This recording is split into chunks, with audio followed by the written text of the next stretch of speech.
Good morning, good morning. Could I have everybody's attention just for a second? Just for a second. Good morning. We will begin our program in about 2 minutes, so if you could please get your refreshments or anything that you need, and please find your seats. Thank you.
All right, let's get this party started. First of all, thank everybody for being here to take a little time out your busy day to come and talk about such an important issue for our men and women in uniform. Good morning, everyone. I'm Roderick White. I work for the Department of Military and Veteran Affairs. I'm over the family support system there in the department. We'd like to welcome you to the second annual North Carolina Military Community Childcare Roundtable, where we're excited to have you here today. North Carolina military community is strong, diverse, and growing, and supporting military families with making sure that children have access to quality, reliable child care. That's why this room matters. Every person here brings a piece of the solution. When we come together, real progress happens. Last year, Roundtable showed us the power of collaboration. We had honest conversations, shared ideas, and started building momentum. Today is about keeping the momentum and going and highlighting the works, tackling challenges head on, and turning good ideas into action. This is meant to be a working conversation. I'm gonna say that one more time. It's a working conversation. So jump in, share your perspective, and connect with one another. The impact of today's discussions reach far beyond this room to military families across the state. Thank you for being here, for the work that you do every year, and let's get started. With that being said, I'll introduce our Deputy Secretary of the Department of Military and Veteran Affairs, Mr. Sam Metzler.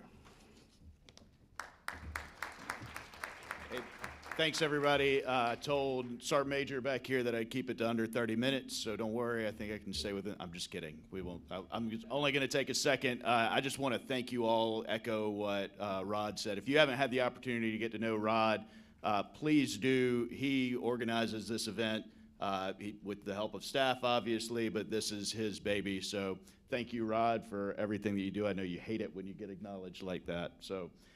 The other thing we want to do is make sure we thank Forsyth Tech. Thank you so much for hosting again. Great to be in your space. It's a beautiful space, and we look forward to hearing from you in a moment, as well as thank Blue Star Families. So, Jenny, thank you for your partnership and collaboration. Yes, Tate, good to see you. We look forward to hearing from you guys here in a little while. I also want to make sure I'm acknowledging, I see Senator Applewhite. If there are any other elected officials in the House today. Okay, there may be, here we go, right here. Representative Wheatley, thank you for being here, and we'll get it started. With that, I'm going to turn it over to Murtis Worth, who is the Senior Vice President for Academic and Student Affairs here at Fayetteville Tech.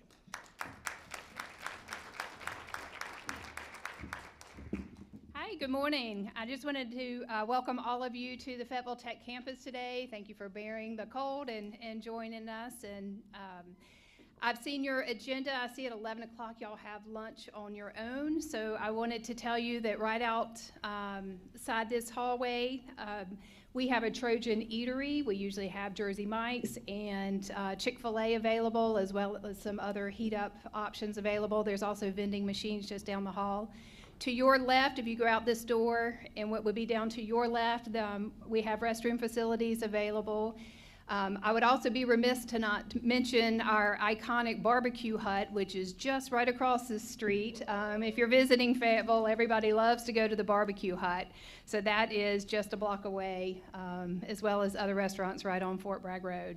I will be back with you this afternoon for more discussion, but I just wanted to tell you this morning, welcome, and we're happy to have you on campus.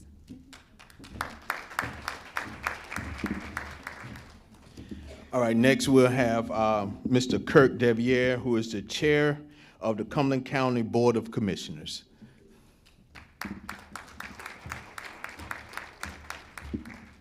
Good morning.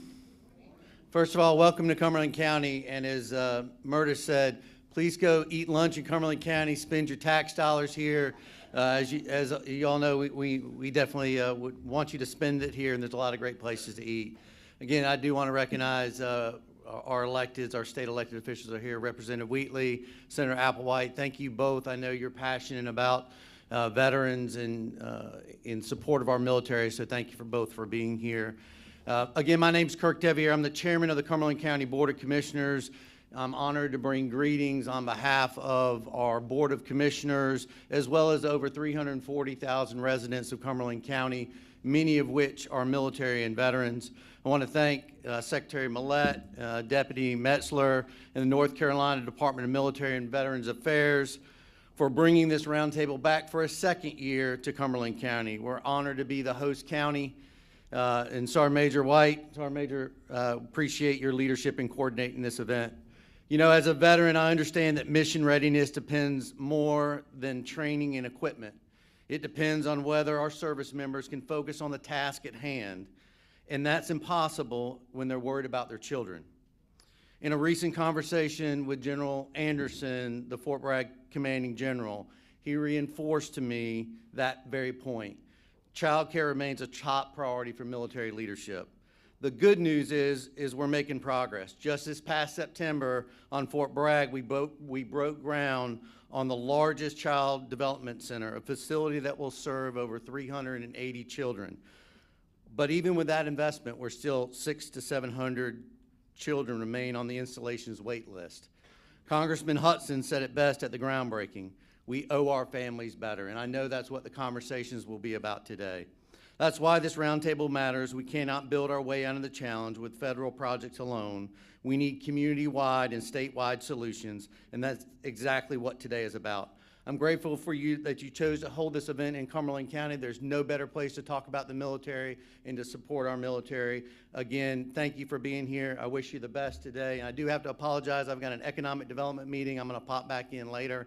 But thank you for being here. I know that together we can find real solutions for our military and veterans across our state. Thank you and God bless.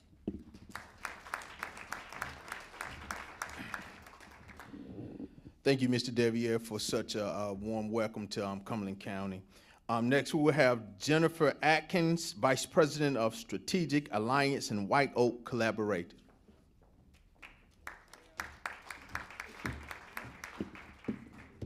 Thank you. Every time I come to Fayetteville, every time I come to Fort Bragg, I'm just so in awe of the incredible public-private partnerships that you guys have here. I live in Davidson, North Carolina. We are known for Steph Curry and not much else, and I am always excited to come back here.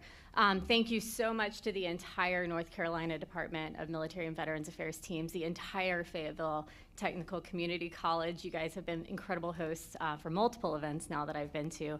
And to all of our elected officials, thank you so much for caring enough to be here. And of course, all of our community members who are gonna do the real work in the field and in the room. I am about to say something that might shock some of you, but I promise I'll bring the mood back up. If I don't say I didn't warn you. I have more child care support and less financial stress today as a widow than I did as an active duty spouse. Yeah, you heard that correctly. My husband was a Special Forces officer. He died 2.5 years ago. And today, as a senior executive at a large nonprofit who also happens to be a Gold Star spouse and a single mom of 2, I have more day-to-day support than I did when Cooper was alive. And just to be clear, this has nothing to do with him. He was an incredible partner, loving present father. If he were here, he would absolutely be doing school drop-offs. He might remember lunches. This is about stability. You all live this. You know exactly what I'm talking about, but let's put some numbers to it because nothing says fun like data, right? We launched our Greater Fayetteville chapter, Blue Star Families chapter, last April. And if you know Blue Star Families, I hope you know us as much for our research as you do for our programs. Here is a preview of our local needs assessment, and this is not even on our website yet, so break out your notepads. We are working on getting it up and out to you. Tate and I got it last week, and we're like, wait a second, we need to get this up. 65% of respondents rate access to affordable childcare in this area as difficult or very difficult. And satisfaction is polarized. 40% are not at all satisfied, and 30% are very satisfied. There is no middle ground, just vibes. Families describe childcare as functionally inaccessible due to cost and limited availability, even on post. Senior enlisted and officer households are struggling the most. Yep, well, they have kids, right? They have kids. Families with children who have special or complex needs face compounded barriers because apparently parenting on hard mode needed an extra level. And this isn't just a Fayetteville issue. We have 2 major national reports coming soon. Next week, we publish our 2025 Military Family Lifestyle Survey, and in March, a longitudinal study on military spouse employment. Spoiler alert, childcare helps a lot, like dramatically, measurably, shocking to no one, helps. If you want to reduce food insecurity, you have to improve military spouse unemployment. If you want to improve military spouse employment, you need reliable, safe, quality childcare. Today, we're here to talk about childcare infrastructure, and that matters. It's scalable, it's essential, it is foundational to military readiness, but it is also just the baseline. Think bare minimum, not gold star, no pun intended there. If we want a resilient system, I want to challenge you today to think beyond infrastructure to how childcare actually shows up in real life. That means military culture, and it means community. Let me give you 2 quick examples. First, years ago, when my husband was in language school, one of his friends was married to a lawyer. Murphy's Law applies, so of course her daughter got sick the morning of a major trial. Her husband, miraculously, wasn't deployed, wasn't training, wasn't in the field. He had the day off, except for an accountability formation. So he showed up to formation with his 3-year-old, both wearing masks, honestly very responsible. He was publicly rebuked. The entire formation was told this was unacceptable. That family left the military as soon as his commitment ended. Second, last night, this gave me a great anecdote. Driving down here, my mom called. I'm stuck in traffic and won't make it to pick up Brienne. Who should I call?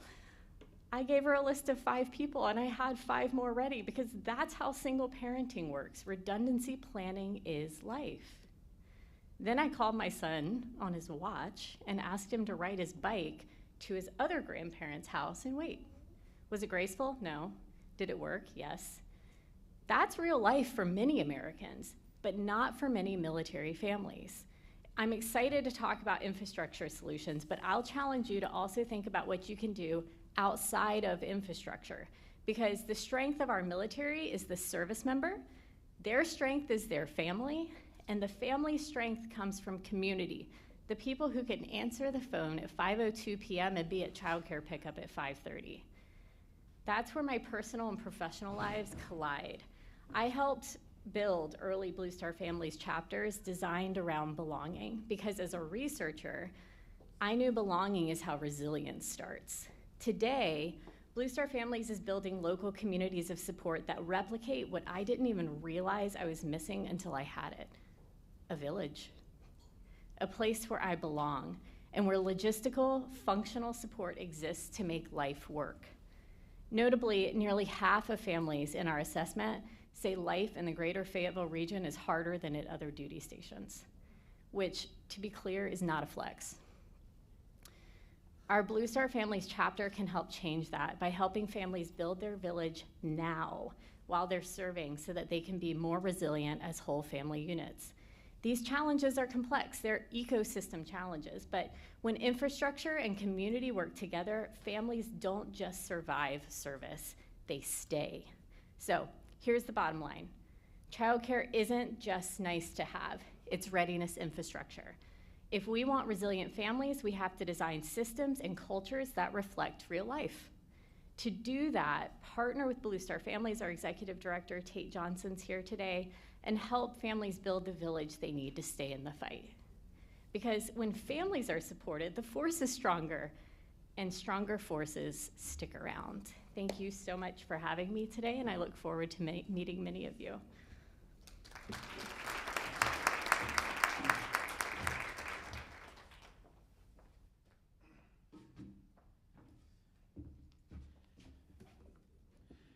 Okay, next up, we'll have the Department of War Outlook on Child Care, and it'll be given by Samantha Sliney,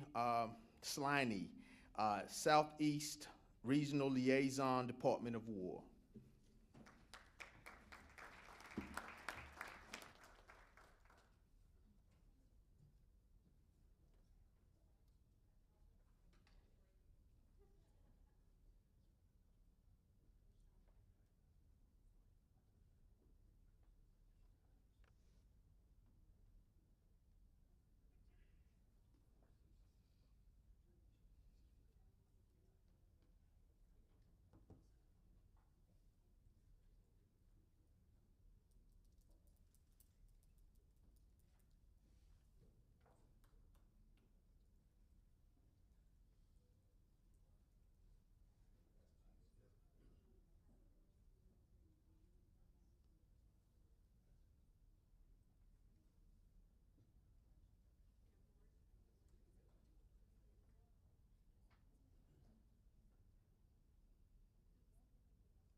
system and why we care so much about what we care about.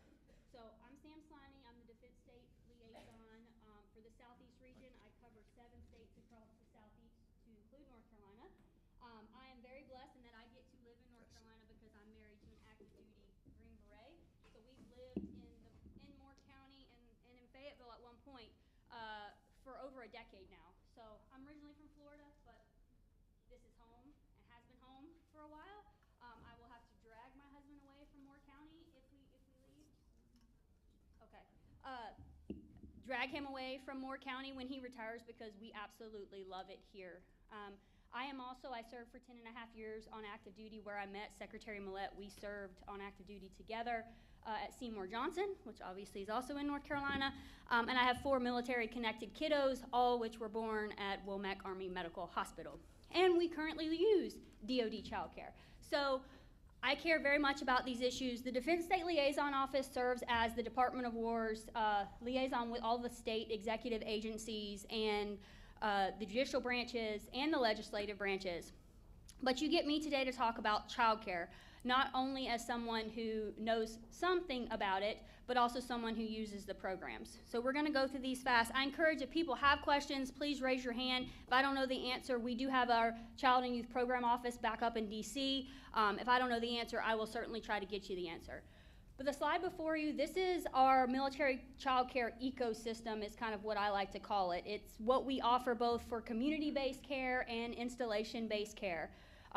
Many folks in this room probably know about many of these programs. We have the MyCCYN Plus and MyCCYN program, the Child Care in Your Home program, which we will talk about a little bit more, and then some of our newest efforts, which are our public-private partnerships, which I think a lot of the people in this room are going to be excited to hear about. And then we have our installation-based care, our child development centers, and then our family child care homes, which North Carolina last year at the legislature had a huge win when it came to family child care homes that I'll talk about here shortly.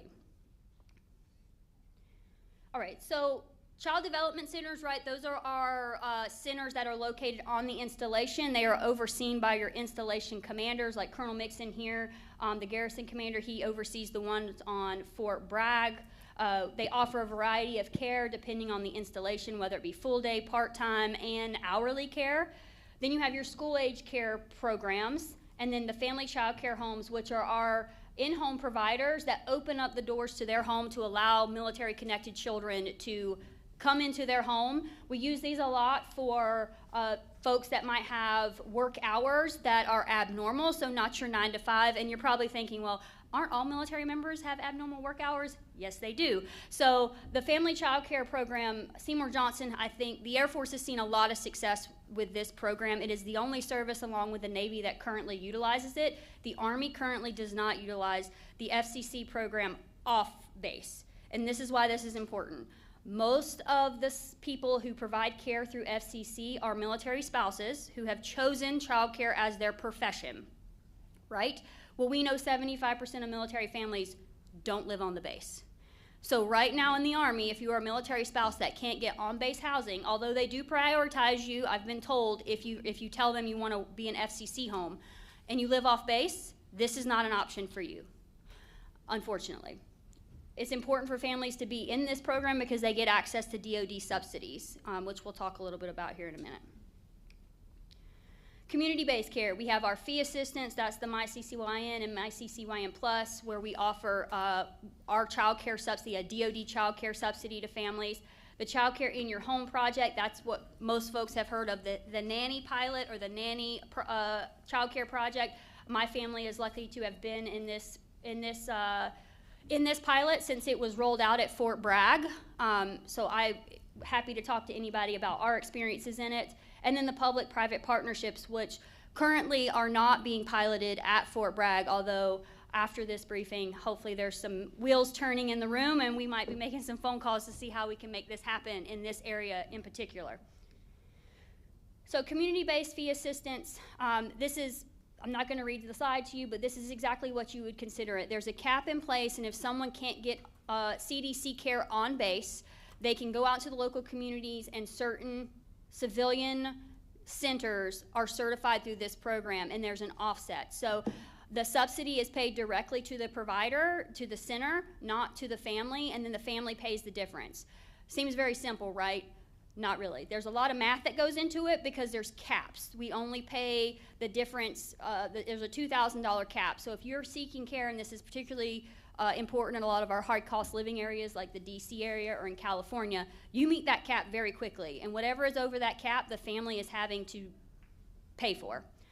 Same thing with MyCCYN Plus. This was our effort to expand because we didn't have enough providers off the base that were qualifying under MyCCYN, so we expanded it, thus the plus, to allow for more civilian providers to be able to come into the program.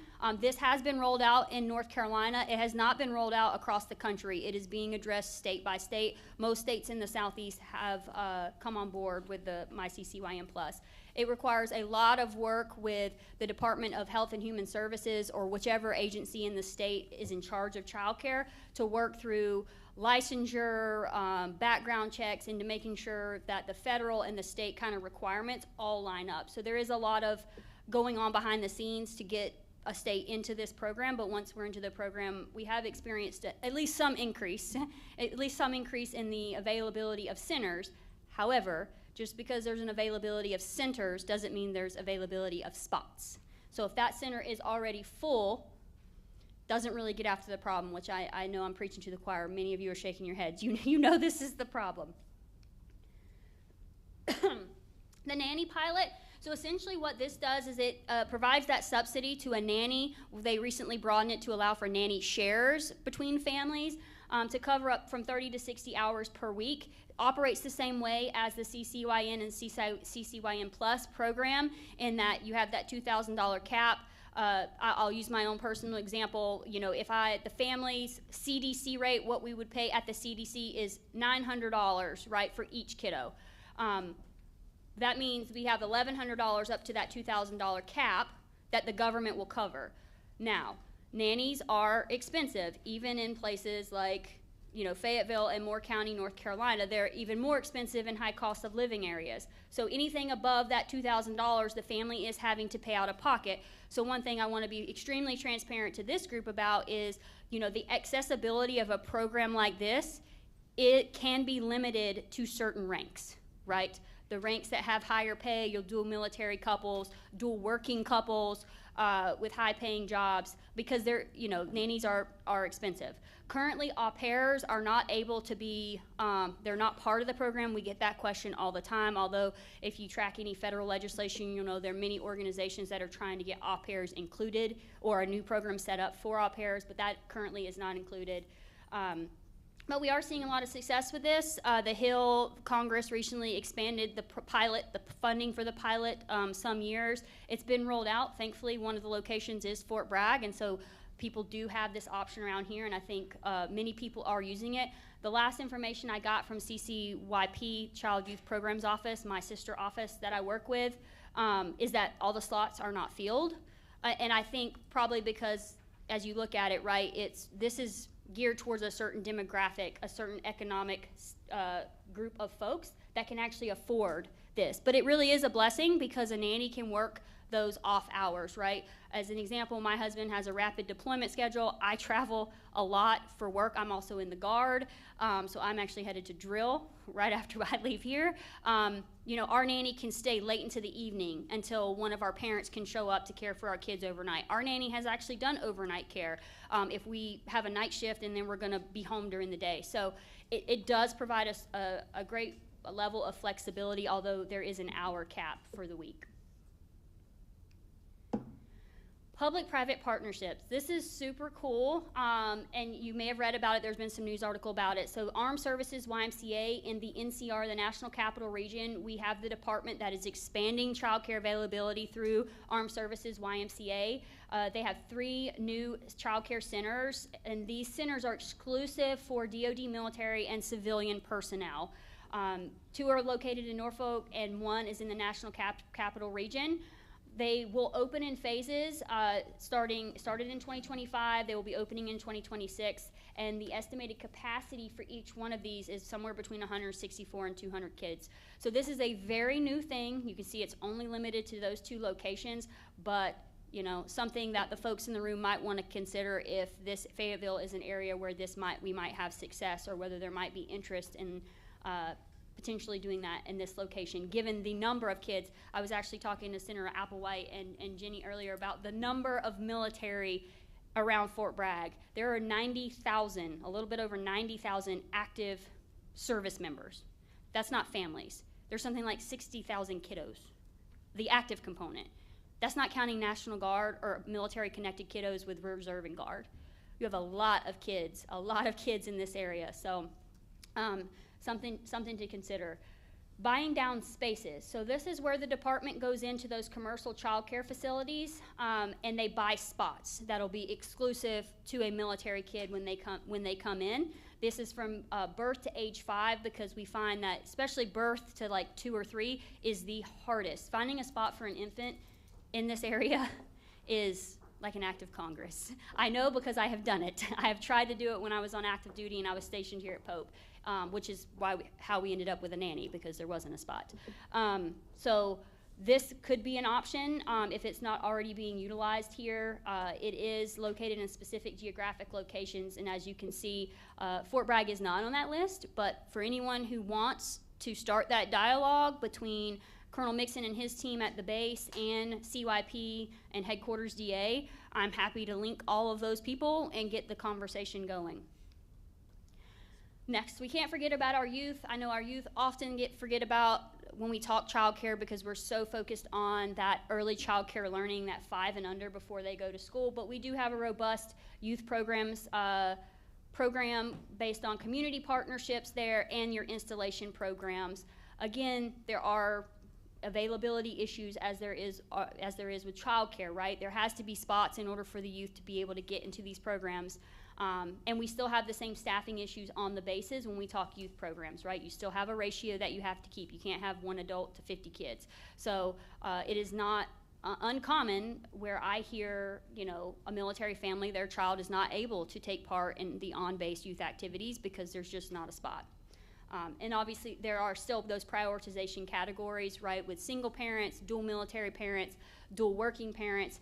But if you happen to be, you know, a family where your service member's working and you are searching for work, if you are searching for work, you will be counted as a dual working family, but it's set on a certain amount of time. So if you're not able to get a job, and I think they just expanded it, it was like 6 months. I think they expanded it to a year. But outside of that, if you still don't have a job, you now go down on the priority list, and you now become a 1 working family, and that is like the bottom of priority for getting childcare. Displacement is real. It does happen when you move categories down. You could lose your spot in on-base care. I know we try to avoid it. I know our installation personnel try very, very hard not to do that to children because it does disrupt their daily routines. But it is a very real thing, which is why accessibility, provider shortage is just critical to ensuring that we can provide these kids the services they deserve as they serve their country. These goes into a little bit more depth on who we partner with in our community partnerships. These are our on-base installation support programs. Pretty robust, especially here at Fort Bragg. I will caveat that, you know, being here at Fort Bragg, we are extremely lucky in the grand scheme of things. Not every base has the robust support structure that we have here, and I can't emphasize that enough because there are bases that are really, really struggling. I visit bases throughout the Southeast. I can tell you Fort Knox in Kentucky, the #1 problem they have is provider shortage. They have a huge facility, but they can't staff it, which means they can't have spots for kids because they don't have enough people to keep it open. And during recently, oh gosh, what was the big thing that happened? It wasn't COVID, it was after COVID. But anyways, providers weren't able to work, and so they were limiting. You saw CDCs and youth services across the DoD limiting hours because they didn't have people to work, and they could not keep them open.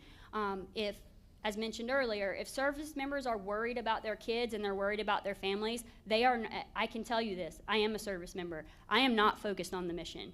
If I go to drill, which I'm doing this weekend, and I'm worried about whether my kids are being taken care of, I'm not focused on being the best JAG that I can be while I'm there. My husband, as a Green Beret, if he's distracted when he's downrange because he's concerned about me and whether our kids are taken care of, that presents an immense risk to not only himself, but to the guys that he's raised his hand to support and defend while he's downrange doing what he needs to get done. Our school liaison program, I work with the school liaisons all the time, and they were absolutely wonderful. In my opinion, they are one of the best resources that we have for military families, especially during PCSs when families are coming in. And they are really meant to support, and I know we probably have quite a few in the audience, so hopefully I do you justice, but they are just the person that provides all the things when it comes to education and linking that family with what they need for childcare, ensuring that family is taken care of as they PCS in, making that transition smooth as possible, and I say as possible because most transitions are not smooth.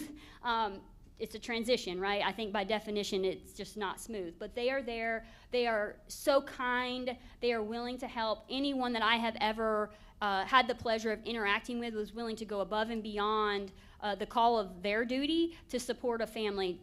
Recently we had an issue at a school with the new North Carolina law that came into place where military kiddos can come in, and if they go into temporary housing, they can still go to school where they anticipate they will live. And there was some confusion with the school district on whether there was a time frame that they had to present proof of residency and all of these different things. And we were able to work through this team directly with the school board to educate on what the intent was behind the law, because NCDMVA, along with myself, were huge proponents behind it. So we knew what the intent was. We were having the discussions with the lawmakers to really get to a place where everybody was on the same page, because I truly, truly believe that anybody operating in the education sphere, and that includes early education, they do it because they love it. It's a calling, and they truly want to help. And your school liaisons, your SLOs, your school liaison program managers, I just can't sing their praises enough. They also have the in with installation leadership. So I know here at Fort Bragg, Colonel Mixon's team is constantly talking to him about the issues that are coming up so that you have your military leadership that are in tune. Because again, if I have a child that has special education needs, which I do, and I don't believe that he's able to get the information or the support that he needs when he comes in with his IEP or his 504, I'm not focused on the mission. I'm worried about my son. I'm worried about my son getting what he needs at school so that he can be set up for success, because, and you've probably heard this all the time, right? He didn't choose to serve. We as his parents chose that for him because my husband and I made the choice to serve. So he shouldn't get anything less than what his civilian counterparts are getting because we made that decision for him. Provider training and curriculum. So we do provide robust training and curriculum for community-based care providers, and early child care educators, teachers, and parents. Obviously, this is provided for our own on-base installation care teams and providers as well. We have the virtual lab school, which was developed by Ohio State University. If the Department of War is about anything, it's about professional development. If you've served as a civilian or in the military, you probably heard the term professional development. As a civilian, I'm required to do professional development, and so we do strive to provide these tools so that our folks can seek out that professional development to get better in their jobs. Another opportunity is the Early Learning Matters, developed by Purdue University. It's based on evidence-informed programs supporting the optimal learning and development of children from birth to 5 years of age. This is also where I will encourage you to stop thinking about, and this was brought up last year at this summit, about daycare or just childcare. I would really love to see us stop calling it childcare and start calling it early learning or early development, because I cannot stress enough, as a parent with 4 kids under 7 and under, how critical it was that we had a child care provider in those early years to start teaching them those foundational skills. And I'm not just talking reading, writing. I'm talking about washing their hands before, after going to the bathroom. Or, hey, we're going to make lunch, and this is how you safely do this. Those life skills that kids need in order to set themselves up for success. So I would charge you, kind of piling on from last year's summit, to think of it that way. This is not childcare, it's not daycare, we're not babysitting. This is really early learning for these kiddos.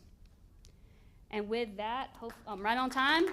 So if you have any questions, I'll be here all day. I'm happy to answer them. Thank you.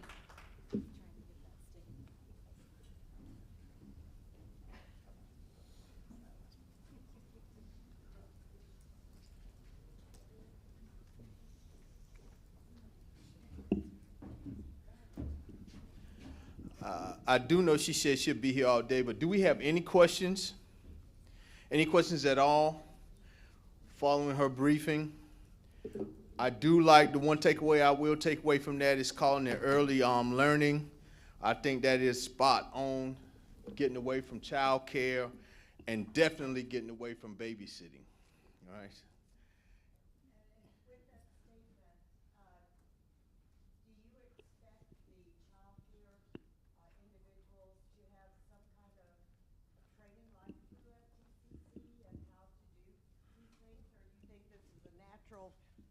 Ability.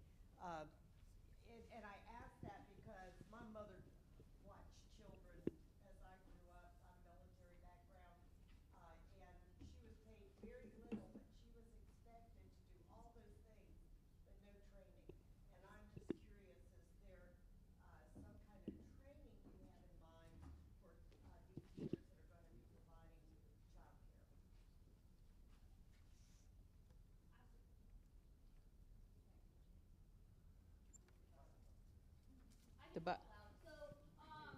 Well, I know it's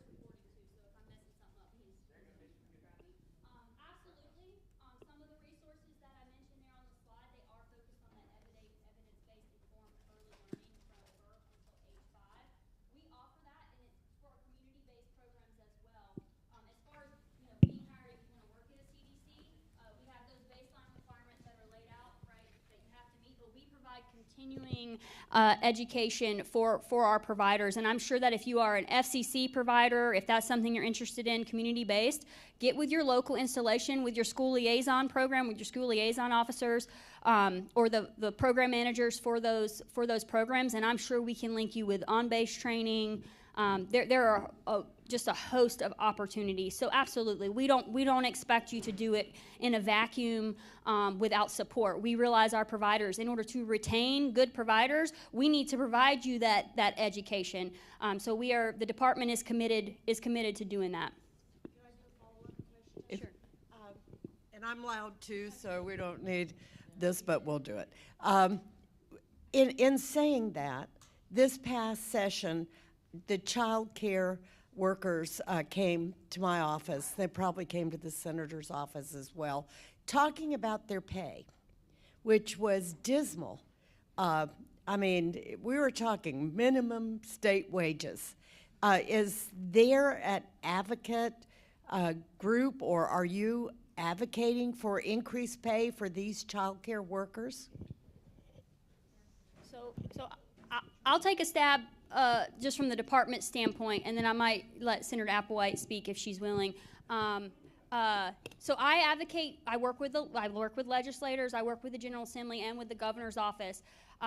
It is not an express Department of War policy priority to advocate for higher pay. Let me tell you why.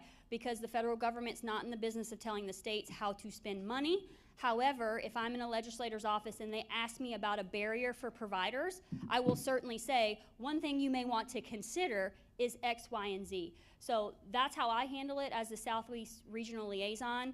Ma'am, would you be willing to?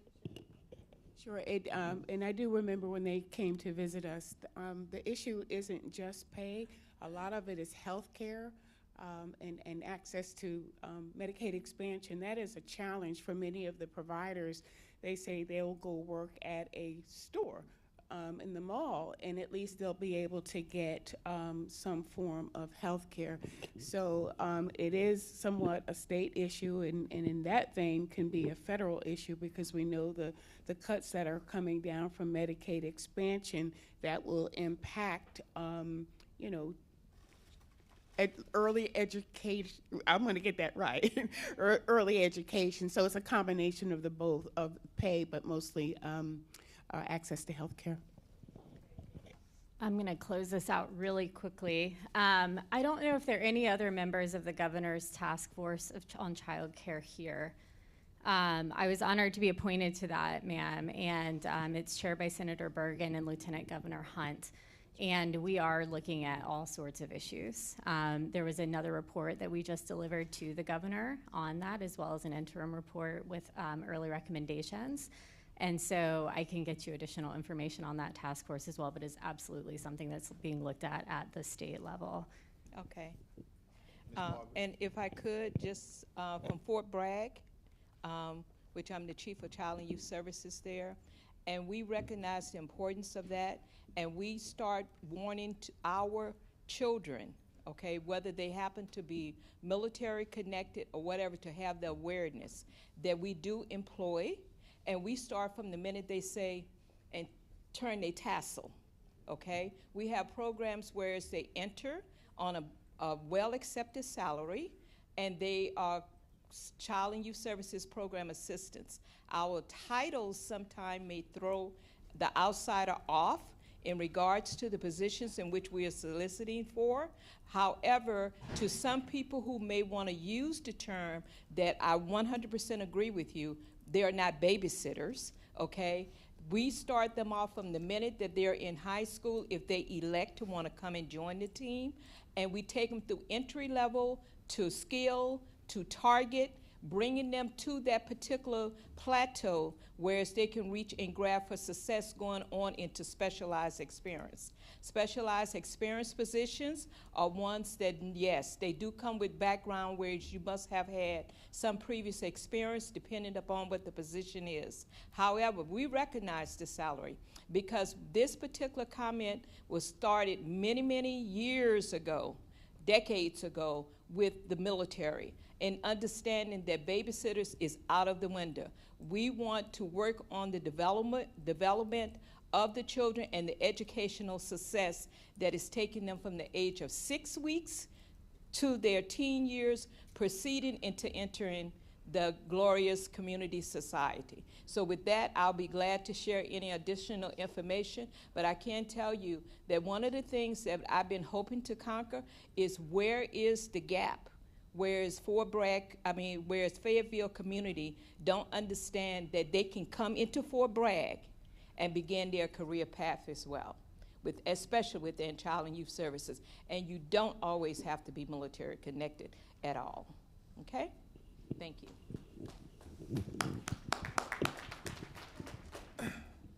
All right, and I would just end that with House Bill 389 that was on the table on last year, and I do know that it didn't make it through partially because we don't have an operating budget as of right now, but it was titled the Child Care Workforce Pilot Program, which would have gave some initiatives and incentives to actually expand our workforce in the child care industry. So that's something that's still out there floating that our legislative team is still trying to champion. So those are some things that we are advocating for, and the Department of Military and Veteran Affairs are really aware of some of the pitfalls that we have in this industry. All right, so we'll take just the time to spotlight one of our military spouses, Jane Smith. Could you please stand? I'll put you on the spot. Yes, she provided all our delicious food this morning. She's a military spouse, and her business is called Sprinkle Me Pink, located here in Fayetteville. So we thank you. We celebrate you today. All right, moving on. How many here knew that we at North Carolina has a pilot program for child share? Tri-share. How many? By show of hands. And if you don't know, it's okay. I didn't know, but I had to learn. So there's a pilot program that's already been, budget has already been set aside so that we can try this pilot program that Michigan and Kentucky are doing very well. So we have asked Fred Hunter, a Director of Programs and Business Development from Smart Start, to please come and give us an update on how our pilot program is doing here in the state of North Carolina. Please, let's receive Fred Hunter.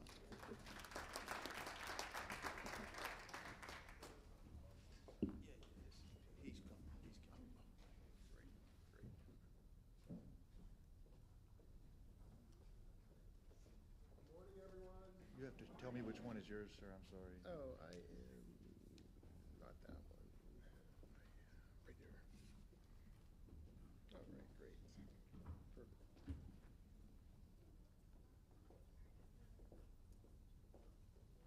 Click it through. Okay.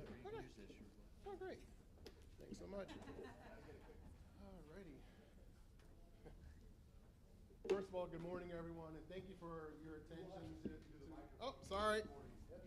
Stay right here. Good morning, everyone, again. It's great to be here and listening to all the different presentations. I'm looking forward to the discussion later today, and I'll be here as well. So, yes, NC TRICARE was a pilot that was put out. Most of you are familiar with it.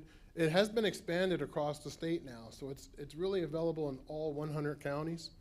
All 75 of our Smart Start partnerships, local partnerships, are administering those programs.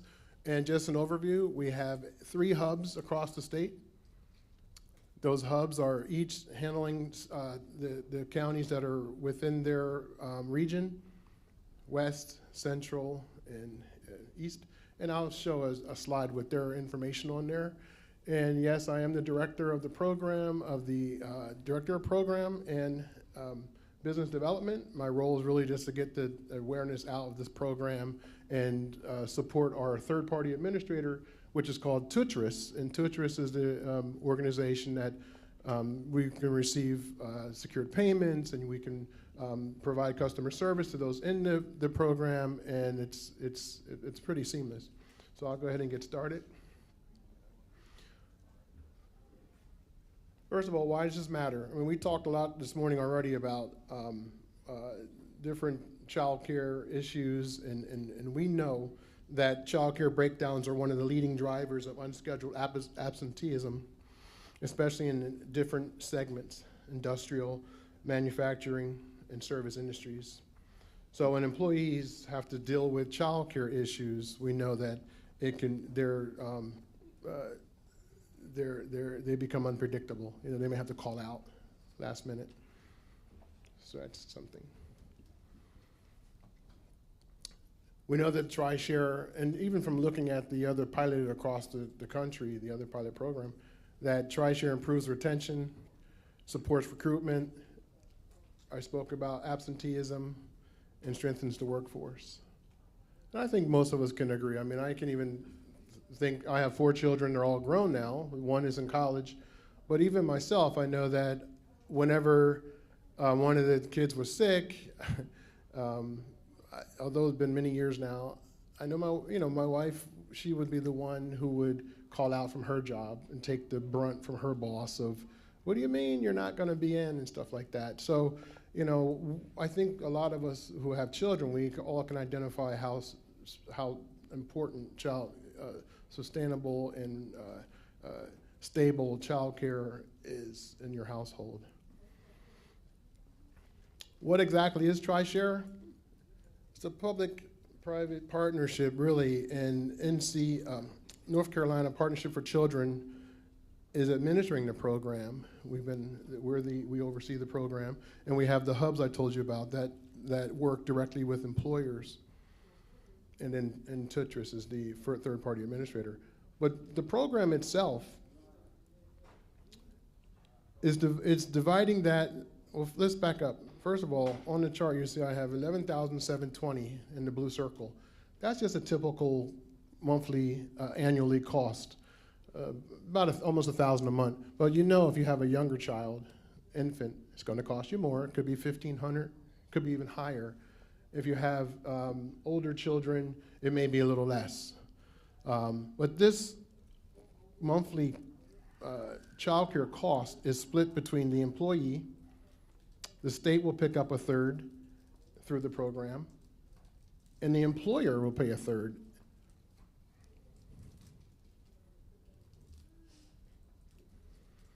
I mean, to get into the program basically is really, there is an agreement that's signed.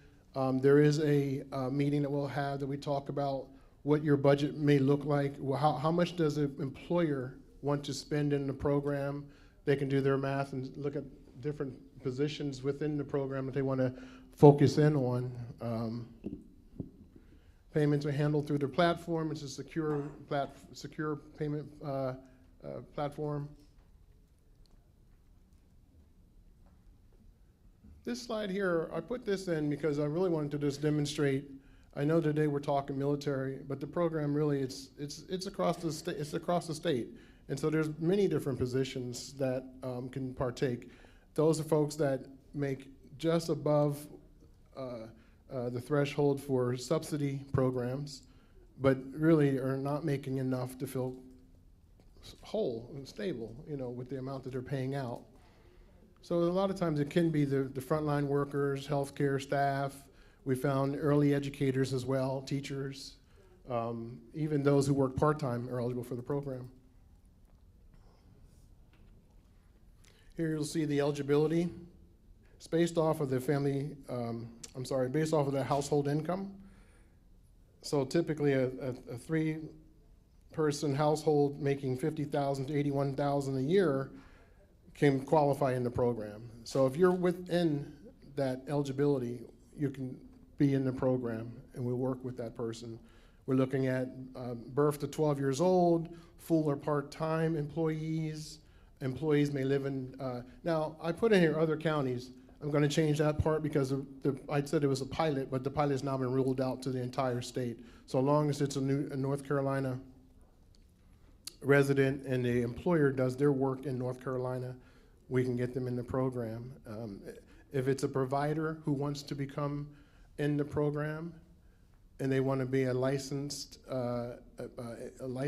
provider who also wants to be an employer, they have employees that want to be in the program, they're also able to get into the program. So we have at least half of our employers provide childcare services. They're a provider, and they have employees with children that they're able to participate in the program. Okay.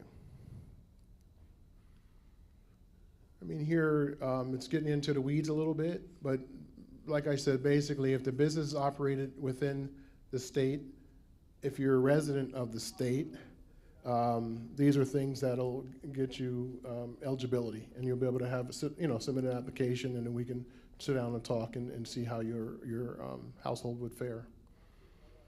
And for employers, what we do is we will, again, because there's so much flexibility with the program, I'm going to advance one. Let me see. Where's it at? I want to go to the flexibility screen, because really I want to talk a little bit about the flexibility of the program, because I think that that's pretty important just to understand. So an employer that wants to participate in the program for their employees, there are many different ways to get into the program. An employer can decide, I just want to have it for this particular position. Maybe there's like a set number of positions that do a certain job that's always vacant. And so they're trying to make an incentivize it by offering to those. They can have one employee that they want to offer it to if they want. So there's a lot of flexibility. They can set a budget. So let's say so let's back up. We were saying that it's $1,000 a month for childcare, and the employer is going to be on the hook for a third of that. The employer can say, well, I want to spend only X number of dollars for the year. They can set a budget, and once they achieve their own employer budget, we can opt them out of the program or downgrade their amount that they're having. So there's a tremendous amount of, I mean, I'm getting a little bit into the weeds, but it's very flexible, and that's been a question that's come up a lot in our discussions. So I just want to go a little bit deeper into that. But now I want to go back to that. Right here, you see calculation example. So this is what I was getting into. I was saying, assuming a household has $60,000, and we saw the chart, they will be eligible for the program. They're paying $1,000 a month. If they're in the tri-share program, you're talking the employer's on the hook for a third of that, right? So that's about $4,000 a year if they're in the program for the full year. If you look at the other side, if they're not in the tri-share program, that same employer, they're on the hook for, so you have lost productivity, you have turnover, you have training. I mean, it's pretty been well documented what the cost is for losing an employee. And we also know that, nothing to do with this, but employees typically leave a job because of their boss, right? Not necessarily because of what they're doing. So, I mean, this type of employer loyalty, I guess you could say, is beneficial as well, you know? All right. And what we found from the program, not just in North Carolina from the pilot, but also from the written report from Michigan, is that the employer feedback we received is positive. I just touched on higher employee loyalty, reduced turnover at their organization. Reduced turnover means increased productivity, likely, or at least you're not having the same employees work overtime, you know, so you can kind of tap into that. So there's been really a big success with this. Now for actual employee, which I didn't make a slide for that, but if you think about the actual employee, having 2/3 of your child care covered, so if you're paying $1,000 a month, you've been paying $1,000 a month, and now you're gonna have 2/3 of that covered. One is from the state and one is from the employer, and you're still, as a you know, parent, you're still paying your portion.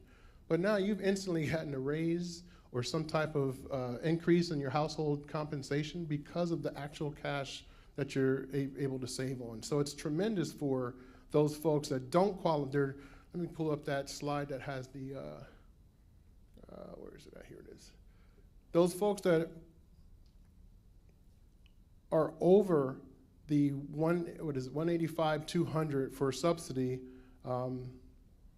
I don't have that number. I probably should have that number. But let's say you're on this chart, but you're under. I mean, you're under this chart, but you have child care.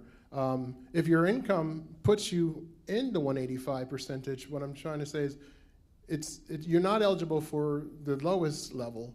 Without this program, you're going to be on the hook for the whole 100%. So I mean, the program is really capturing those that are at the lower end, make too much for the subsidy, and really can't afford it. I mean, that's really what it comes down to. They can't afford childcare. And now that there's a way to cover that 2/3, now that parent can make a decision to move to a higher qualified or higher status provider. It gives you options, right? Because now you're using your money, and now you can kind of shop around. All right.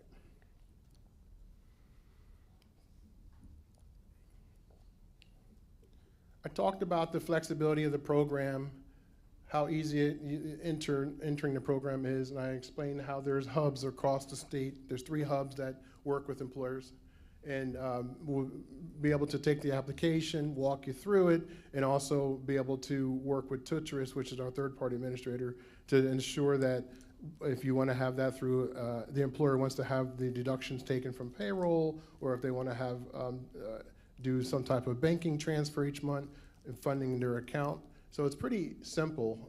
We try to remove all the different barriers that we've learned from other states in this state so we can roll the program out.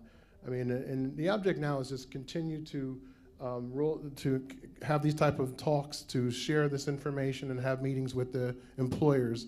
So I mean, I'm pretty much in there. Take any questions on the program that you may have. And appreciate your time. Doug Taggart here with the Department of Military and Veterans Affairs. Just one quick comment and a question. We did have a collaborative action after last year's roundtable where we worked with North Carolina Military Business Center to send out information about TriShare pilot to all the defense-related businesses in the North Carolina Military Business Center database, and it went to like 19,000 folks just to improve that once the 100-county expansion was announced last year. I think it was just after the roundtable that occurred. Question is, a longevity of TriShare. One of the things I've kind of heard from businesses is that getting into TriShare pilot, not knowing how long, not having it out for too long, it might be a barrier for businesses to get involved. Can you talk about that a little bit? Sure thing. I mean, I think, so the question really becomes, it being classified as a pilot program, how long is the, you know, there's not an end date necessarily, and so there may be some type of hesitation for employers. Right now, I mean, you know, we're full steam. We're trying to get folks into the program, trying to show traction in the program and getting that awareness out there, because we don't know if how long this will be. I can't guarantee in another year. I do know that we've been allocated $900,000. Right now we have about 37 employers in the program. We have huge capacity for the program to continue to roll out. And then there's another allotted amount of $900,000 for the next year. So I mean, right now, I think there's plenty of capacity. The program's been running. We're in, TriShare 2.0, which we started December 1st. And the reason for that is because we had our partners in place. We did a transition with our partner, Tutris. And so now we're humming along. And the expansion, the General Assembly, and they rolled it out to all states. So I mean, it's all good indicators, and there's been plenty of success across the country with the other 5 states, the one in particular, Michigan, and there's other states coming on board. California is one of them. I think it's rolled out. I won't say the states, I don't recall them exactly, but they are rolling out across the state. So it's really been a positive thing. Thank you for that question. That is a question that does come up from time to time, just about it being in the pilot status. Great question, thank you. I'm glad to see this TriShare program out and about. 2 questions. Sure. Other than the defense related businesses, how are we letting businesses know that this program exists? Yes. And the second question is, you mentioned $900,000. I don't know how this flows through the General Assembly in terms of funding. Where does it land? But it sounds like a 2-year, $900,000 recurring. And is there any concern with the budget cuts that may come out of the GA? How do we sustain this program? Yeah. Well, let's deal with the first one. The first question being, right now, what are we doing to really market the program? The program received supplement funding, and that's how my position was created, actually. And my role is to go out and, as the business development director, go out to the states and really talk about the program, assist with the program side of just making it seamless. So meetings like this is how we're doing it. Our hubs, they're responsible for working with our 3 hubs. They're responsible for working with the businesses in their particular region. They have those connections, they have those relationships, and so I supplement with them. I'd love to talk to you and maybe have a connection of folks that you think that we should get out front of this and be able to have a conversation and keep it going. And then as far as the funding of it, I am not in a position really to be able to have a dialogue about the funding piece. We do have folks at Smart Start that's what they deal with. I just know that there's been, it's rolled out from being in a piloted counties to the full state. I know that there is plenty of capacity in the budget now to administer the program. And the other thing I would add is I have heard of different cuts to the program, some different challenges over the last month we heard across the country. Our program, the parents and the employer, they pay first. The programs you've heard of, I believe a lot of those programs across the country, they're in the program and they pay at the end of the program. So there's a different timing on that. And so we haven't been focused in on the same, if that makes sense. Childcare, sometimes you will pay at the beginning of the month for the month, and then sometimes it's not. So I think that also has to do with that. Did I answer that sufficiently? So good. Where are the hubs located? Great. So we have one hub that's in Cleveland County, who handles the western, and actually I don't have a map here. We have another hub that's in Moore County, handles the central location of the state. And then we have another hub that's in Pitt Martin, and Pitt Martin handles the west. So, yeah. I have a very nice map that I don't have today, but I just had it done up, and it shows you where the hubs are at. Yes. Yes, that's correct. Oh, sure. Yeah. Employer and size. Yes. We have a healthcare,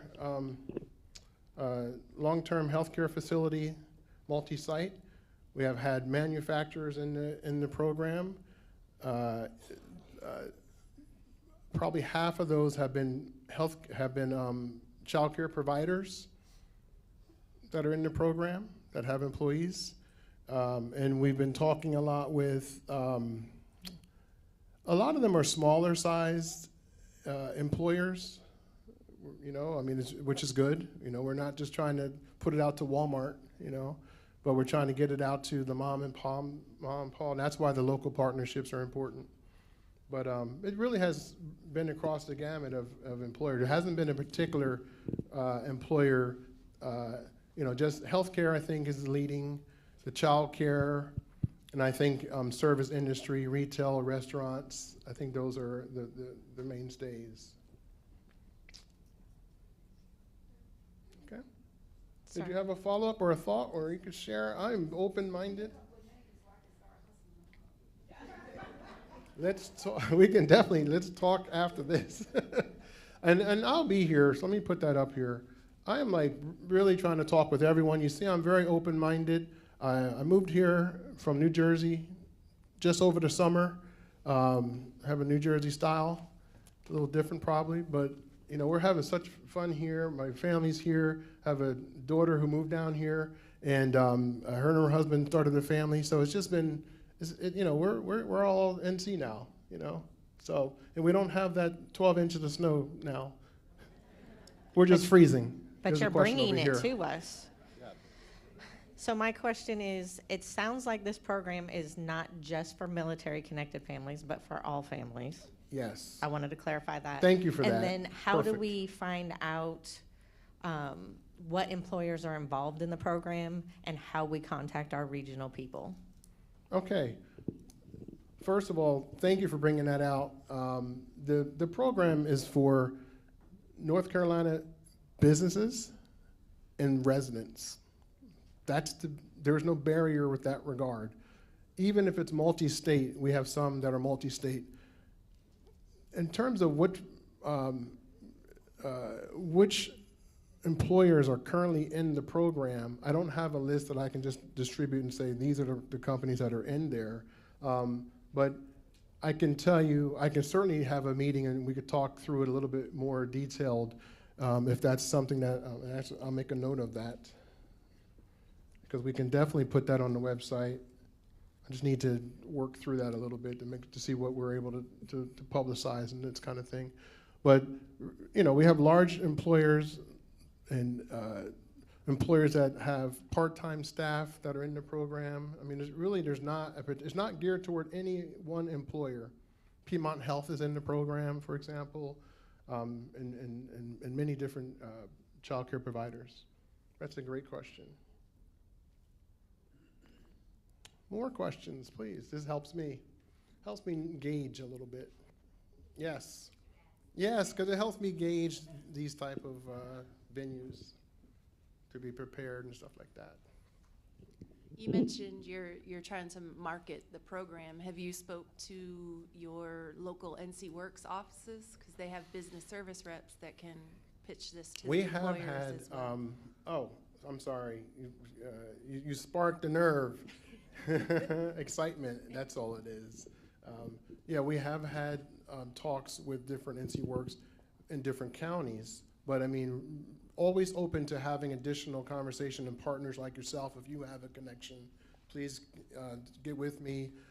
If you have involvement in other meetings like this and we want to have someone come and talk about it, certainly I'm a connector. That's my role is to be a connector with the hubs, a connector with the local partners all across the county, all across the state, and a connector with the businesses. Okay, so if you said you spoke to a couple of NC Works offices, maybe you spoke to the Department of Commerce.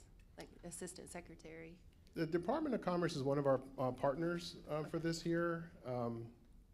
Samantha Coles is someone that has worked very closely with the program, and she's involved in our weekly meetings and certainly connects us with other partners and other potential partners. So she has been instrumental. Thank you for that too. Looks like that's the hand over there. Thank you for that. Thank you so much. I think one of the things that would be helpful, and it speaks to the councilwoman's question over here, is that in military communities in particular, we don't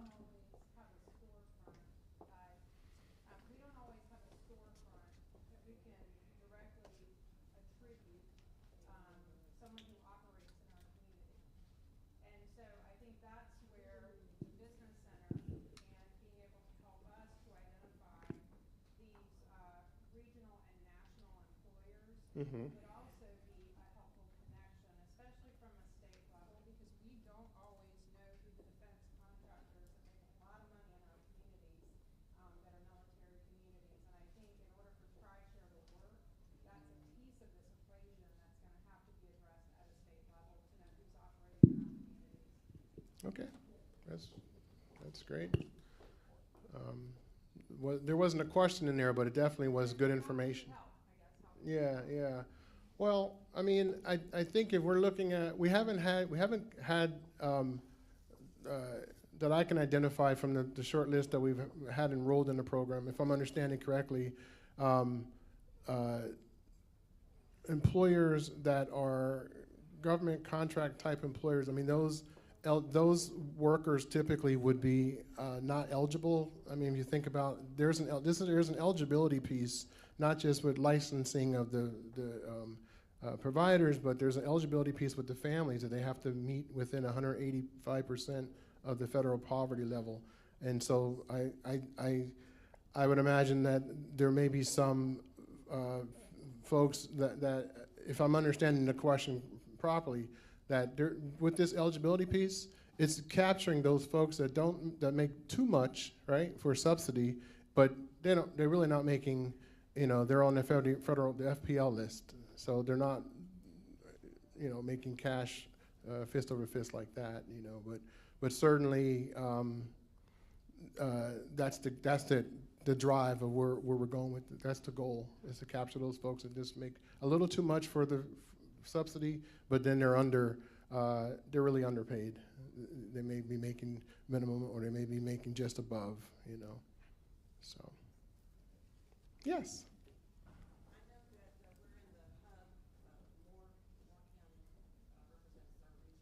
Yeah, Cumberland.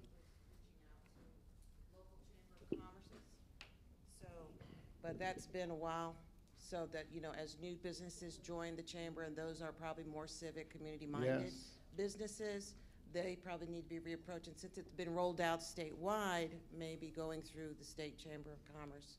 Absolutely. I mean, that is reinforcing that message. Yes, and that is exactly what's been on our agenda. Is just strategically. I mean, just to share, to get the message out. The chamber is definitely an area. All the different chamber, and I have meetings set up on my calendar already, and have had meetings set up. I mean, if you look at each of the different counties, some of them have been spoken to. It's been maybe a year ago, maybe like the beginning of last year. So we are definitely going through our Rolodex and trying to drug those meetings up again to be able to have those conversations and meet with different connectors as well. So that's a great point, and that's exactly what's going on right now. That's good. Any other ideas? That was a good one. You have a great website. If you go to smartstart.org, and it has all the questions that were asked right here. Like, if you want to contact your regional code, you want to know where to go. That's awesome. I'm just saying, like, smartstart.org. Yes. Questions, contact your regional hub. You pop your address in there and has everything, a little area for if you're a business or just you want to be a part of it. The website is amazing. That's a great plug. I should have. Smartstart.org. That's right. Thank you so much for mentioning that. I left that off of there. I'll keep that in mind. Driving folks to the website is absolutely has been working for us. Sometimes they come in for other Smart Start programs, like my colleague that'll be coming up, and learn about this as well. At the bottom of that page, there's an employee, employer, and provider tab. You click on that, and it takes you in. That information that you submit as an employer will come to me, and then I can talk with the hubs, and we send it out typically pretty fast. So it's pretty seamless. That's an excellent point. Yes. Hi there. I just had a couple of questions because this is very, you even said it's employer-driven, employers stay in control. And so as a military spouse, military family, you know, we are looking for stability. So the no long-term commitment or required where it could be dropped anytime or only be applicable to one employee or whoever they choose. It's not, you know, the entire business run. What kind of, is there any sort of guidance for if they were going to stop the program?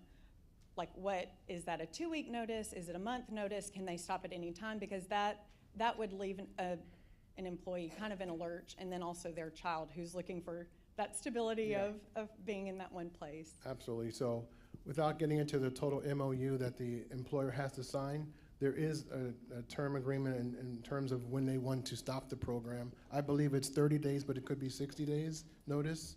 I'll make sure I know that next time. But there is a notice period that an employer has to give. And the reason for the flexibility with the program with employers necessarily is because we're trying to really encourage employers to do the program. I mean, they may not want to give their employee a raise. They may not want to compensate additional, paying for health care. This is just another business, another benefit that they can offer their employee to really spur interest in their positions. And the reason why we make it flexible is so that if an employer's, a lot of those employers are small employers, they really can't afford to ask all their employees if they want to join, like they may do on health insurance, for example. They may only can afford certain positions that they want to gear this toward. And so that flexibility allows a lot of the small employers, such as providers, to have certain positions that are income eligible to participate in the program. So it's been very helpful in that regard. So thank you. Yes.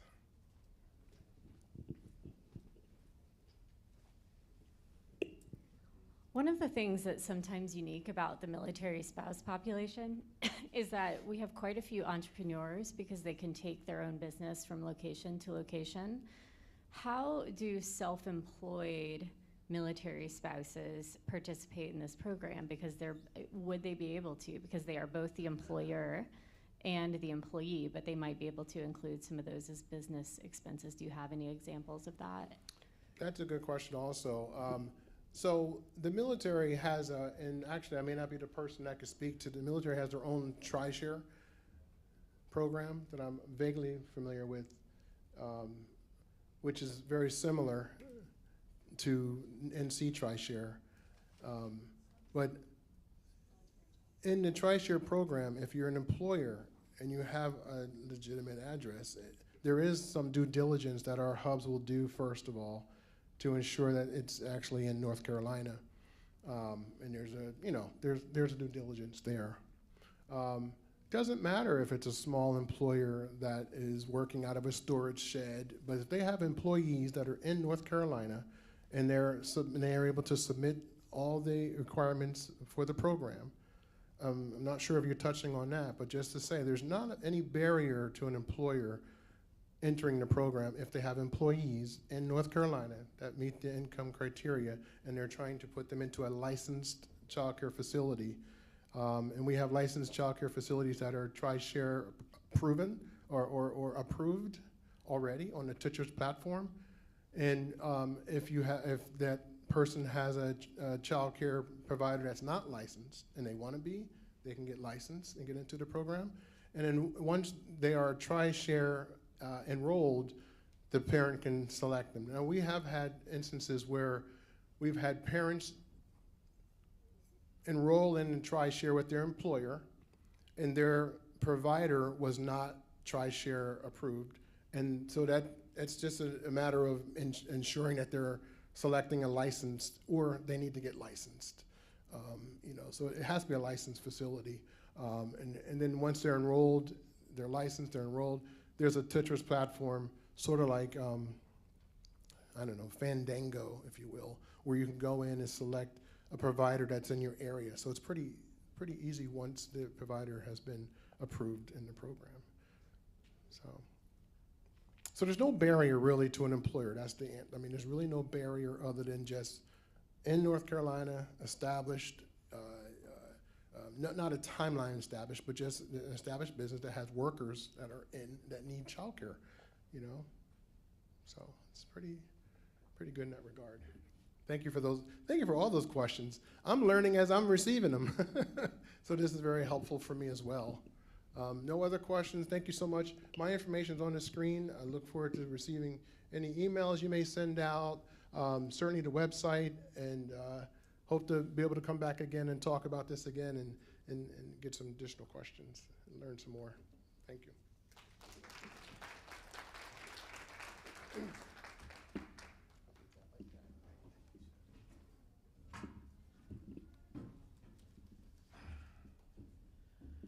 All right, a lot of good information being disseminated today.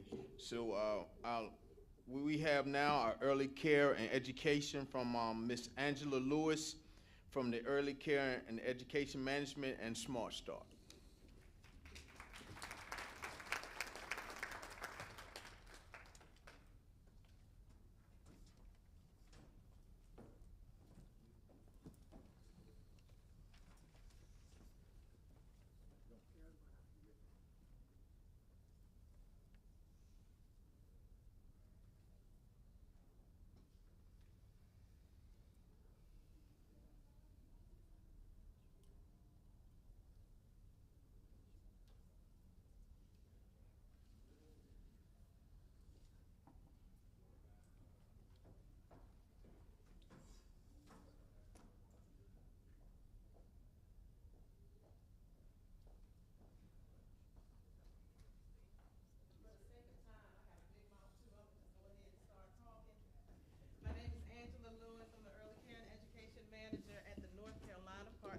Children. I have the privilege of having worked there for 10 years. My love for early education started as an early care and education lead teacher for infants and toddlers. For those of you who know that compensation. You have to have a special adapter for this type of laptop that we don't have up here right now. It's Okay. a USB-C. We don't have a USB-C. Okay.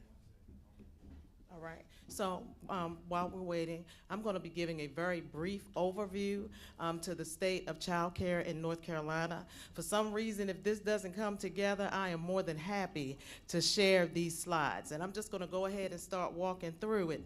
But before that, just want to say it's no way that I could be this close to Fort Bragg and my son be Staff Sergeant Brian Lewis and me not say, thank you for your service. I appreciate all you do every day for these freedoms that we enjoy, that some take for granted, but I don't take you for granted, and I want to say thank you. I'm so proud and honored to be here with you today. I was here last year, but now have the opportunity to talk about care and education.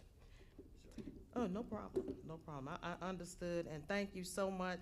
Mr. Roderick White has been so patient around these slides because it didn't download in the way that it would typically. All right. Always have a redundancy in place. All right.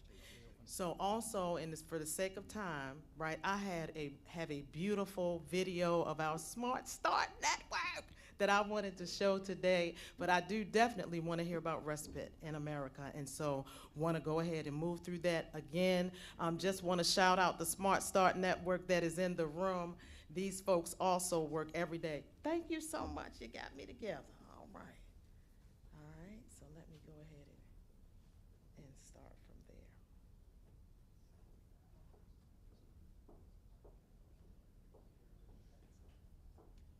Okay, I was doing good. Now I don't see nothing.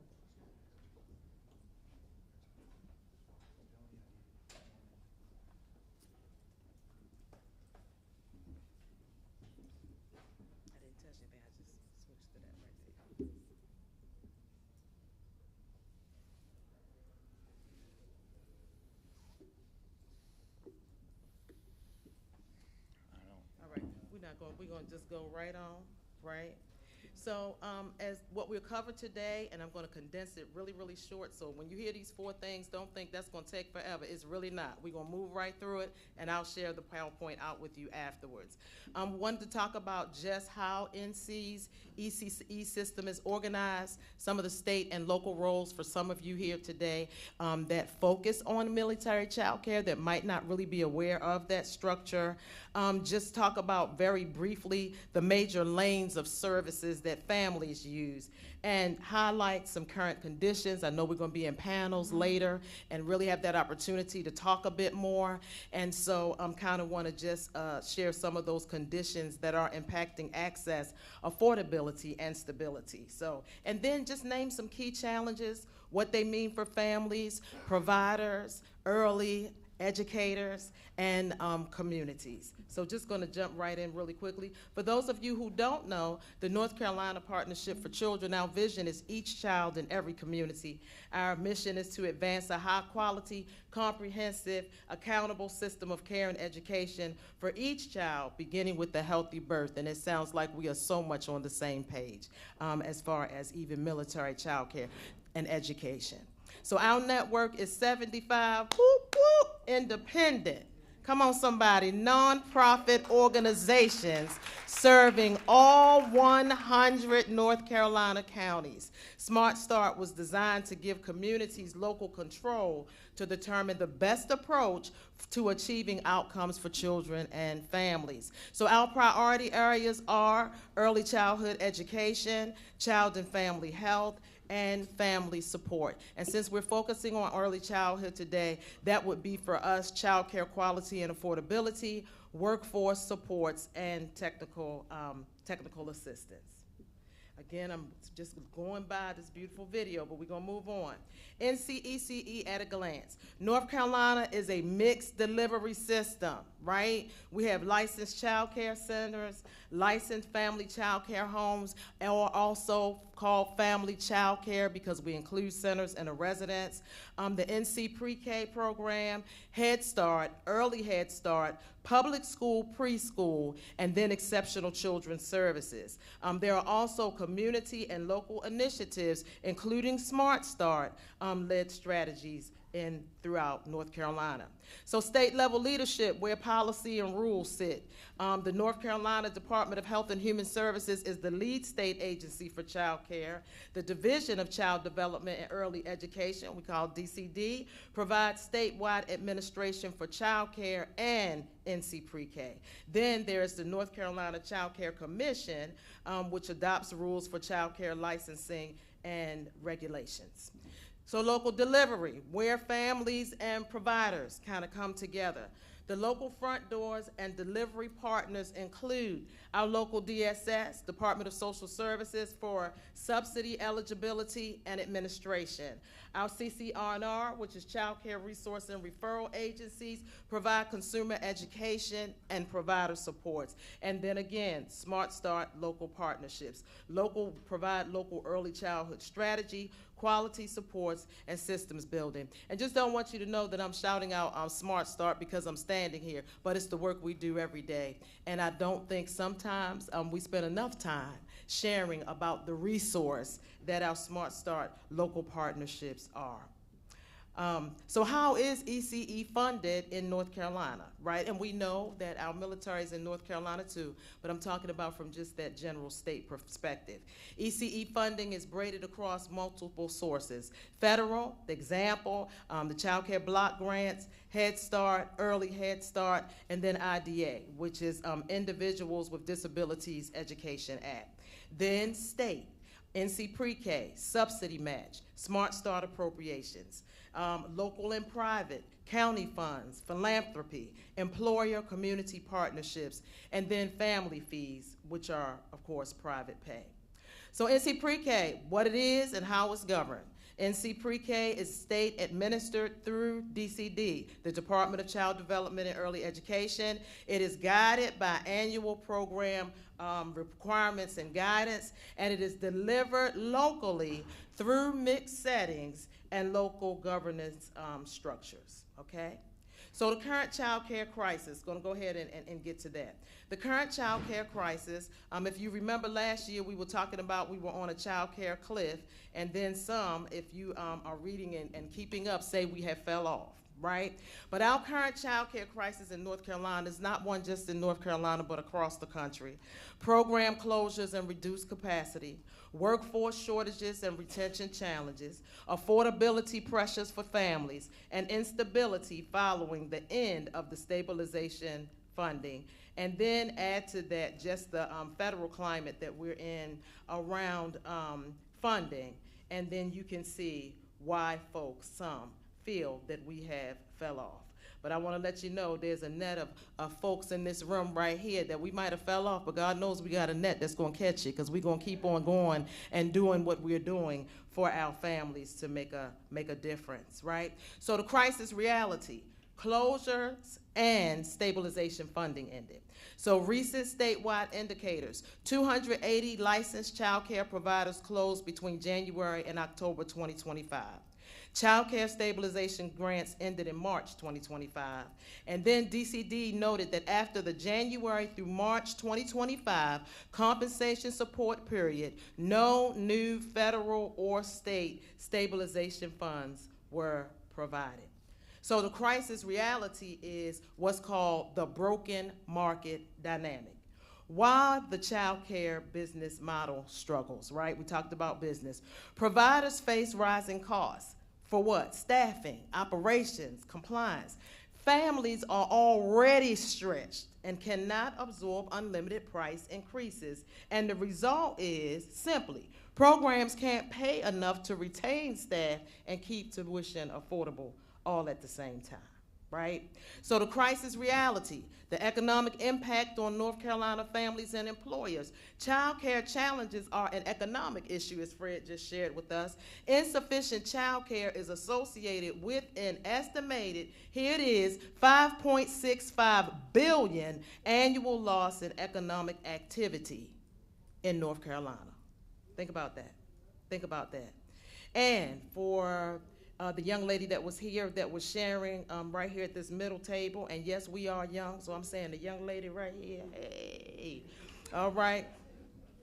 Family, friend, and neighbor care, FFN, is a core part of North Carolina's ECE ecosystem.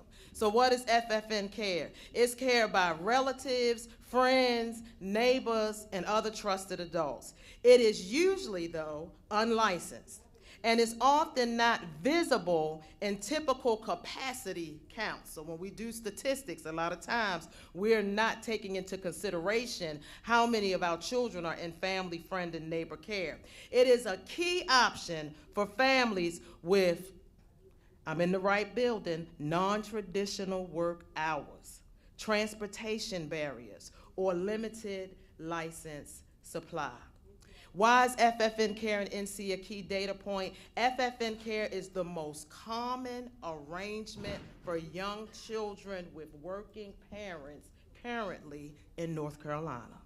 North Carolina has more than 707,000 children ages 0 to 5. About 457,000 of those children live in households where all parents are working. So of children ages 0 to 5 with all parents working, 36% use center-based care, 1% use licensed family child care homes. How many of you think are in FFN?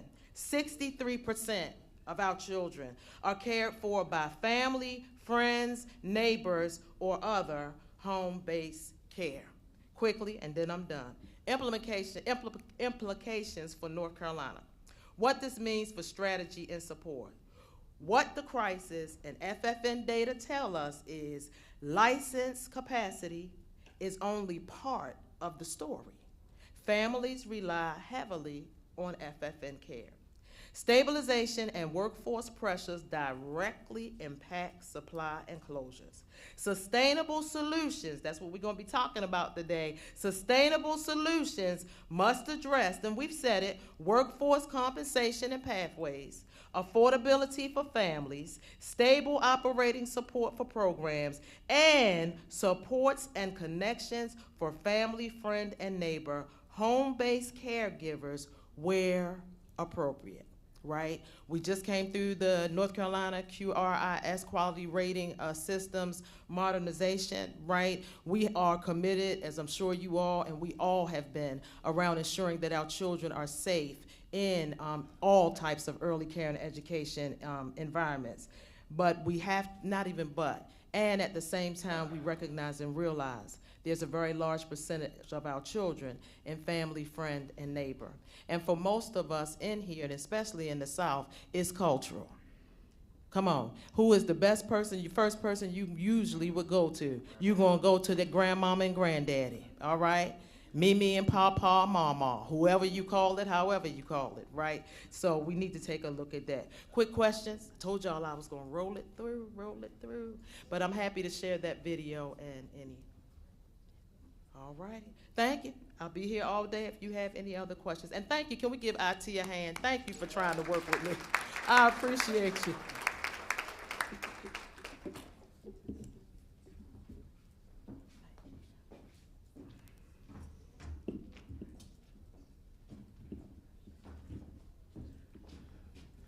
All right. We have one more before lunch, and then we'll release you for lunch to be back. And then right after lunch, we have a dynamic speaker, none other than the Secretary of Department of Military and Veteran Affairs, which would be Jocelyn Millett. She'll be here right after lunch to address the crowd. Dynamic speaker, trust me, I put her after lunch because I know she can keep the crowd woke because she can work a crowd. All right, so with that being said, we have Mr. Francisco Jamison, Executive Director of Respite Care of America. He'll be briefing from DC, so we're gonna pipe him in.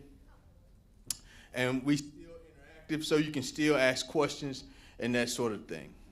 With no further ado, Mr. Jamison. Good morning. Can you hear me here from nation's capital?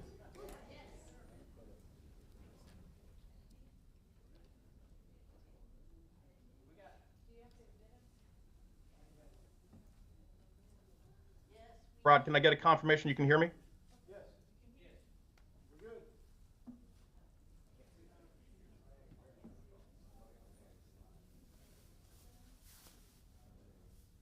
good. Okay. I hope you all can hear me. So I'm going to proceed. Good morning. I'm Fran Jamison, Vice President of Military Programs for Childcare Aware of America. And it's my pleasure to be with you this morning. I'm so sorry I could not be there in person.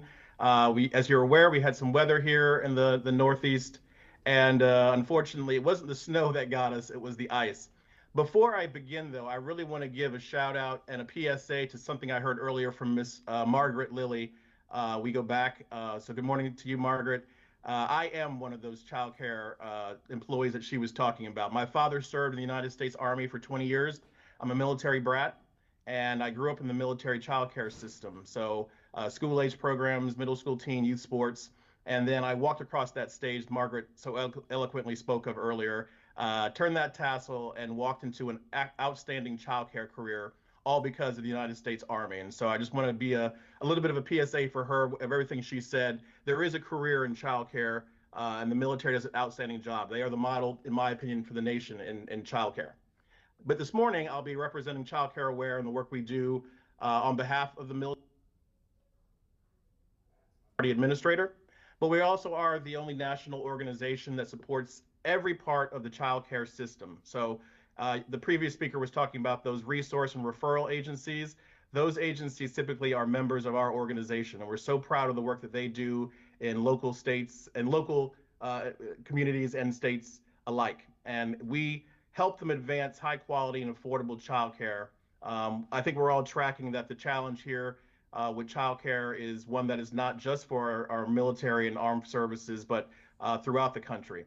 We've spent the better part of 40 years trying to make childcare aware in this country, and now we are shifting and pivoting our priority to making childcare strong. So we look forward to a continued partnership with the United States military, as well as all of our local partners, state partners, and national ones. I'm also the thing between you and lunch, and so I'm going to keep it moving. So I'll go through this pretty efficiently, and then hope to have some questions at the very end. As I was mentioning, again, we help build that workforce. One of the things that we're proud of is working with local and state partners on provider availability. That is one of the most important parts of making this childcare situation move along. Is we need more providers, more quality providers to be involved with childcare, not only for the military, but especially for the military. We provide expertise and services, as I've mentioned. And what I'm proud of also is the amount of work we're doing behind the scenes when we spur policymakers to act and build on the solutions that we have encountered with all of those local R&Rs and partners. I'm sure most of you are familiar with, but I'll do a quick brief overview. The Department of War, sorry for not the update yet, but the department has obviously had a long-standing military child care in your neighborhood program that provides the fee assistance that was described earlier, where there's a gap between what is charged in the civilian sector and what military families would be traditionally charged on the garrison. And this is where that fee assistance program comes in. And we've been a proud third-party administrator for that for the better part of the last 20 years. So it's been a great opportunity to work with military families, helping them find childcare whenever it's not available on the installation. We provide that service to the Air Force, Marine Corps, Space Force, and Army. The Navy does their own fee assistance programming through their services. MilitaryChildcare.com is the front door to all of these operations. You know, when I meet with families or providers or anyone alike, one of the things I want to make sure we get very much through is MilitaryChildcare.com is the most important website for military families seeking childcare. There are a lot of sites out there, including our own, but the most important one to point military families to in order for them to get the correct and the most up-to-date information is sending them to militarychildcare.com. The department has done a great job working that website to be as user-friendly and informative as possible. And so I want to make sure everyone in that room and anyone within the sound of the YouTube universe, please make sure when you're helping military families that you are sending them to militarychildcare.com in order for them to start off on the right foot, seeking their childcare needs, especially those who are looking for infant and pre-tot childcare, which we've already discussed earlier is the most difficult childcare to find in the nation. A lot of the work that the team does here in the military unit is working with the providers. So we're out reviewing and verifying eligibility for providers who want to work and assist military families through MCCYN and Plus. We're making sure that they live up to all the requirements that the military has set forth. You know, we're the military child care system and is under the DOTI and the Military Child Care Act. So quality is one of the hallmarks of that program. And we want to go out and make sure that the providers caring for our service members' children are of top-notch quality and ability. So we work closely with the states on making sure that the QRIS level is where it needs to be for that quality rating. And obviously, the process of provider application is one that we work directly with providers on if they need support. So if a provider comes into the program, is interested, and needs support in completing the application or information on how to, that's one of the things that the team here behind the scenes helps out with, making sure that they're assisted. I do want to talk a little bit about North Carolina specifically. I'd be remiss if I didn't mention that many of you are aware of our Chief Executive Officer is Susan Gale Perry, who's been a force of nature in North Carolina childcare for decades. She sends her good wishes and her best wishes to each of you. I'm sure you'll see Susan around town. She's a North Carolinian. I just wanted to make sure you're tracking that for our purposes and what we hear in our organization. There are some things that providers do bring up in terms of, potential barriers. These are not deal breakers, just things to know. The high quality of childcare that the military expects is one that is so paramount to providing great service, but it can be an impediment, and that's why the department, as you heard earlier, went to the Plus program. Accreditation typically isn't free for a provider. Not all of the providers who are providing childcare in our country are large branches or large organizations. A lot of them are mom and pops, and so it's been great that the military recognizes that and pivoted some to the Plus program, allowing for quality rating systems to be utilized in order to qualify providers. Another thing, of course, and we hear this often, is it is an administrative burden for some. There is paperwork to be filled out. We are working closely with the military constantly on trying to make that as the burden lowering that burden as best we can in order to make these application processes easier for providers to sign up for the program. We have not heard much on this topic for your particular state. A lot of your providers have said to us that they've been appreciative of the efforts being made, most recently with electronic attendance sheets. So we do have a great relationship with the local R&Rs there, and obviously with the local military as well. So we continue to work hard to make sure that the process gets better for not only the providers, but the families alike. Last thing is, it's been in the news obviously a lot lately, a variety of things that I won't get into every detail on, but for payment and rate issues, there's been no issues reported in North Carolina. And again, the subsidy program has been pretty efficient whenever possible. And I know it was explained earlier, kind of the reimbursement rate that is based on the caps that have been established. And then, of course, the ability for the providers being paid, not the family, but the provider is the one who's getting the stipend from the subsidy program.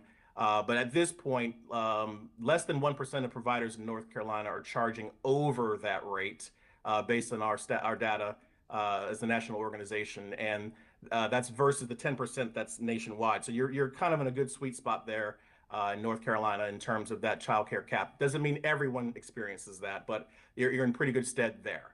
I did want to mention real quick before I get to my questions slide that Rod did list me as the Respite Care Executive Director, and I am. And so for quick update on that, Respite Care of America is a wholly owned subsidiary of Childcare Aware of America. It's the arm of our organization that does the Exceptional Family Member Program. So we're a third-party administrator there as well for the United States Navy and Air Force specifically in running their respite care program for their families that typically have either a dependent with special needs or behavior challenges. Wonderful program, and we're excited about the work we do there and blessed to be able to do it. That was the executive version of my presentation to try to get you back on schedule. Subject to your questions.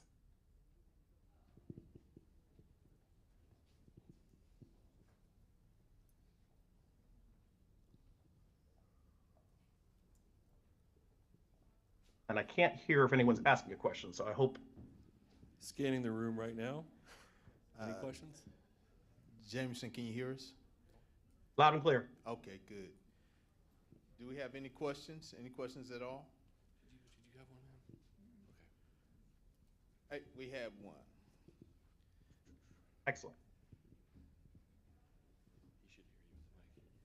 I know you stated that North Carolina doesn't have any concerns with Childcare Aware. Being on Fort Bragg, a lot of our parents that do qualify or apply for child care assistance through the subsidy program, when they come into our office as far as the registration program on the Garrison, their concern is that they've been approved for the program, but their center or provider hasn't received the payment, and the center or program is constantly asking the parents to constantly pay. That is a major concern that we hear on the Garrison, because parents don't understand, if I've been approved, the center has all the application, Childcare Aware has approved me, why is the delay of payments? Because they're still paying out of pocket because they're trying to maintain their child care. Ma'am, thank you for that question. So let me be very clear. I was not alluding to the fact that there's no concerns. What I was saying is statistically, where you are in payments for North Carolina as a state. With any large organization, there's going to always be potential challenges. As an overarching answer to that question, families can expect sometimes a delay because of how the system is set up. You know, it's always going to be where the services is provided first and the fee assistance comes after it. It's not prospective yet. It's actually after services are rendered. We do have hotlines available for families to contact us. If there's ever challenges, they can call that hotline and get updates on what's happening with their payments, including our payments department. And with any of those calls, if a family were to call back more than once and need something to be escalated, those calls are handled by an escalation team, and we'd be more than happy to address any of those concerns.